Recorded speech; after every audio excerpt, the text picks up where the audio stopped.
शादी की सारी रस्में ख़त्म हो गई थी और अंत में माँ ने अंजलि को एक बैंक की पासबुक दी और कहा, बेटा ये सेविंग अकाउंट मैंने तुम्हारे नाम पर खोला है और इसमें 1 लाख जमा कर दिए हैं।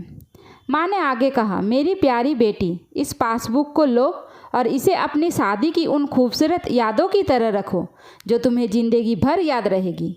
जब जब कुछ अच्छा और यादगार तुम्हारी ज़िंदगी में घटे तो इसमें कुछ रकम जमा कर दिया करना और ये रकम किस कारण से जमा कर रही हो वो ज़रूर मेंशन करना। जितनी ज़्यादा खुशी का दिन होगा उतने ज़्यादा पैसे तुम इसमें जमा कर सकती हो। अंजलि ने बाद में ये बात अपने पति को भी बताई। दोनों को ही ये सुझाव बड़ा ही पसंद आया और अब वो दोनों ही उस वक्त का इंतज़ार करने लगे जब इस खाते में कुछ पैसे जमा कर पाए और वो दिन आ गया।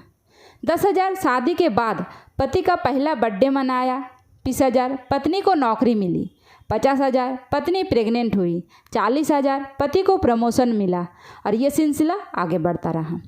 पर जैसे जैसे समय बीतने लगा, साल बढ़ने लगे, दोनों में झगड़े होने लगे।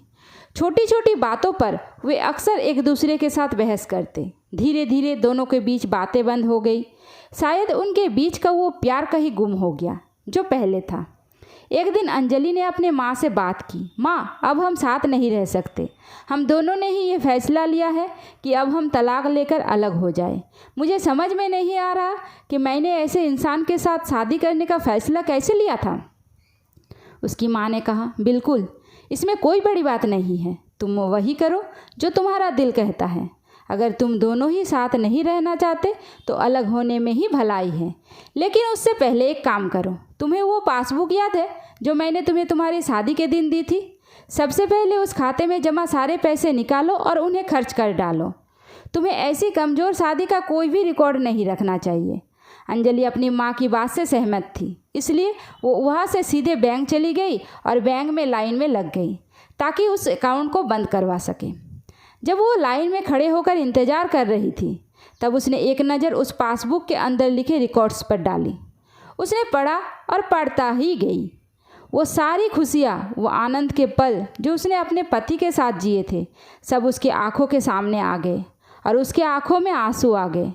वो तुरंत वहाँ से निकल अपने घर पहुँची।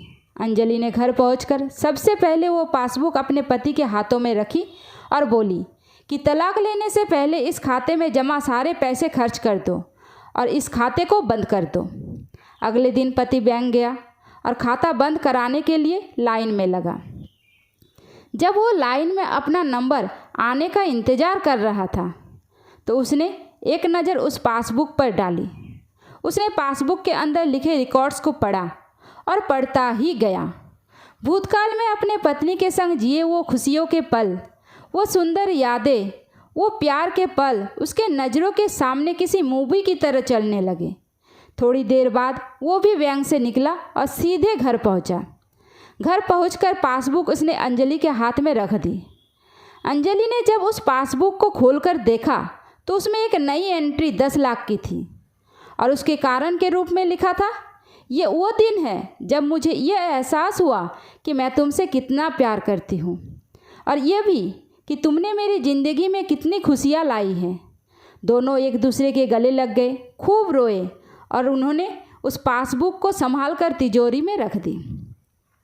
दोस्तों, ज़िंदगी में गिरना कोई बड़ी बात नहीं है। जब आप किसी भी कारण से गिरते हो तो आपको हमेशा कहाँ गिरे हो उससे ज़्यादा गिरने से पहले आप कहाँ थे वो याद रखना चाहिए। गलतियों को सुधार कर आगे बढ़ने का नाम ही तो ज़िंदगी है। दोस्तों, कहानी अच्छी लगी है तो मेरे चैनल को सब्सक्राइब ज़रूर कर दीजिए और लाइक और शेयर करना तो बिल्कुल भी मत भूलिए। धन्यवाद।